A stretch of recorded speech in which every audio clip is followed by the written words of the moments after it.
Bismillahirrahmanirrahim. Assalamualaikum warahmatullahi wabarakatuh. Salam sejahtera bagi kita semua. Mahasiswa-mahasiswa Universitas Terbuka, pada pertemuan hari ini kita akan membahas tentang uji asumsi OLS, yaitu ada beberapa uji asumsi atau penyakit yang harus kita hindari. Pertama adalah heteroskedastisitas, yaitu sebuah data itu harus dihindari dari heteroskedastisitas. Kenapa? Karena di dalam heteroskedastisitas ini ada variabel gangguan atau yang namanya error. Jadi bagaimana variabel atau data itu terhindar dari heteroskedastisitas? Pertama, variabel atau data itu harus konstan dan tidak banyak ragamnya, karena kalau misalkan semakin beragam itu bisa menyebabkan error yang sangat banyak.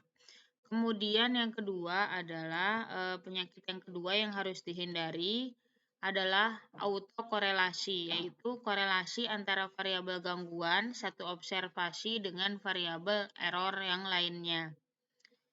Sebenarnya untuk uji autokorelasi ini masih menghasilkan estimator yang linear, hanya saja tidak bias dan tidak lagi mempunyai varian yang minimum. Artinya ketika terjadi autokorelasi, ini bisa menghasilkan positif atau bisa menghasilkan negatif. Kalau misalkan tidak ada korelasi, maka berarti terjadinya residu pada periode sebelumnya. Kalau misalkan tidak ada korelasi pada periode T dengan residu pada periode sebelumnya. Jadi dicek untuk autokorelasi ini bisa menghasilkan estimator yang linear atau tidak. Dilihat dari metode Darwin-Watson, kemudian metode Bruce. Nah, penyembuhannya bagaimana untuk menguji kesalahan model, kemudian diferensiasi model, dan metode New. Kemudian yang ketiga, penyakit yang ketiga yang harus dihindari adalah uji multikolinearitas, yaitu ketika variabel independen dalam model saling mempengaruhi, multikol menyebabkan estimator. Nah, jadi kenapa multikolinearitas ini harus dihindari? Karena kalau misalkan terdeteksi gejala multikolinearitas, berarti nilainya itu kurang dari 0,6.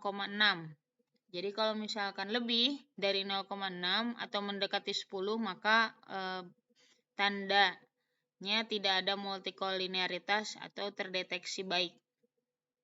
Contohnya pada bidang penelitian terjadinya hubungan luas lahan dan pupuk sebagai faktor produksi. Nah, kalau misalkan lahannya itu semakin luas, maka kita tidak bisa memprediksi berapa pupuk yang dibutuhkan. Maka itu terjadinya multikolinearitas. Kemudian yang keempat adalah uji normalitas. Itu juga untuk menghindari penyakit. Pertama, variabel error itu harus terdistribusi normal. Maka uji normalitas ini bagus. Kemudian residu data juga harus terdistribusi normal. Itu dapat digunakan dengan uji Kolmorogov, kemudian uji Ramsey, uji Jarque. Nah, ini bisa dibaca kembali modul Universitas Terbuka untuk kajian yang lebih lengkapnya lagi. Terima kasih atas perhatiannya. Wassalamualaikum warahmatullahi wabarakatuh.